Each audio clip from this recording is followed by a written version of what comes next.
Hi, it's Sophia, and in this video today, I want to talk about meditation.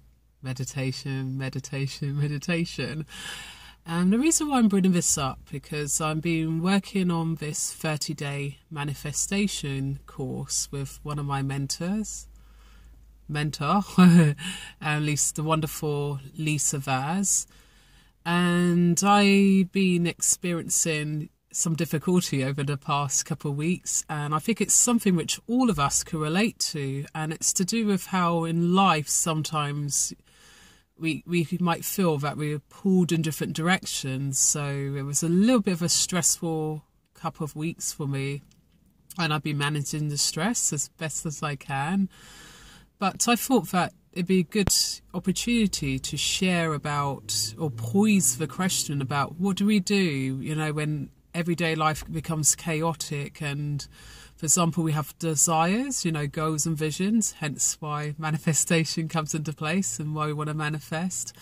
And we find it difficult to one, get clear in terms of what do we really want, and number two, like why, how are we going to get about it, although we don't necessarily have to go into much detail about the how, but it's always an idea in terms of what is it that we're aiming for, so we could take certain actions or non-actions in terms of helping ourselves in terms of manifesting stuff.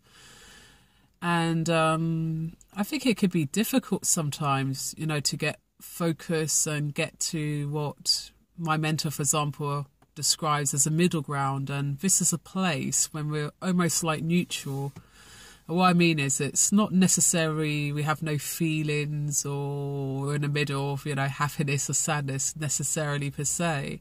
It's to do with the point where we go, aha, yes, this is what I really want, this is the go vision, this is what I'm going to go for.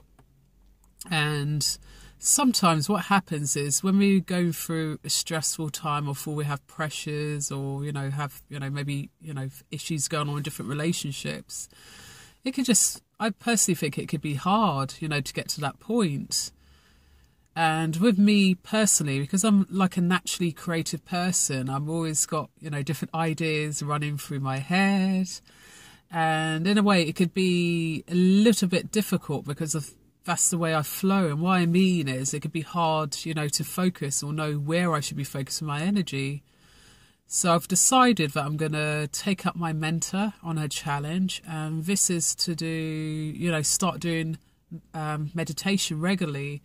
And a bigger challenge she set me is to go off for 3 days straight, where I'm just meditating, obviously keeping myself hydrated, maybe having some fruit or things, to keep my energy levels up, and just sit down in a darkened room or place where obviously I feel safe, and just switch myself off from everyday life. And this would be things like social media, my mobile phone, etc, things that distract us. So I'm going to try meditation and see how it goes in terms of my experience, in terms of getting back to either what my mentor says, the middle ground, or to get my my mojo back again, because I feel personally right now it's a little bit over the place, because it's almost like when I talk about doing goals or visions, I normally advise people to write it down, get it all down, and it's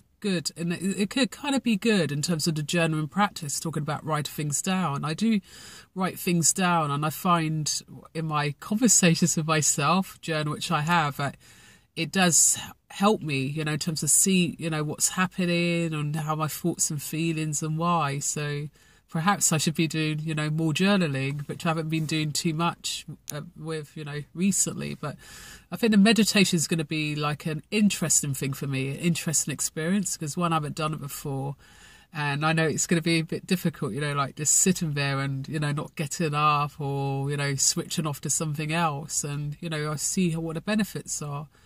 So I'm not saying that you should go away and cut yourself off for 3 days ongoing, You could try that if that's what you want to do, or maybe do a bit more research, because there are places around the world where, like ashrams, where you could go, and I think there's even one in Sweden.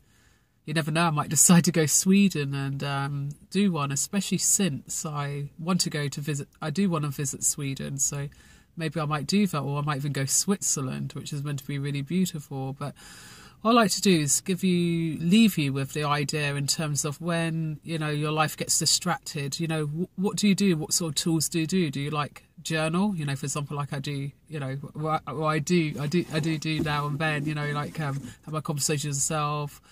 Or do you go to kind of like do a mini time out? And I talked about this in my book, Be Happy, where I talk about the chapter and where I mention the concept of a green room. You might be wondering what the green room is. Maybe I will share it in another video, or go and get my book, which is on Amazon. I'm going to try meditation, see how it goes, and then I will report back to you and tell you how it goes. So I hope you have a good day, and try, not to get too distracted with the noise. And remember that sometimes you just need to, take, a bit of time out from everything. So bye for now. Be your awesome and happy self. Although it's okay to get frustrated or get other feelings, of course. All feelings are okay. Always. Bye for now.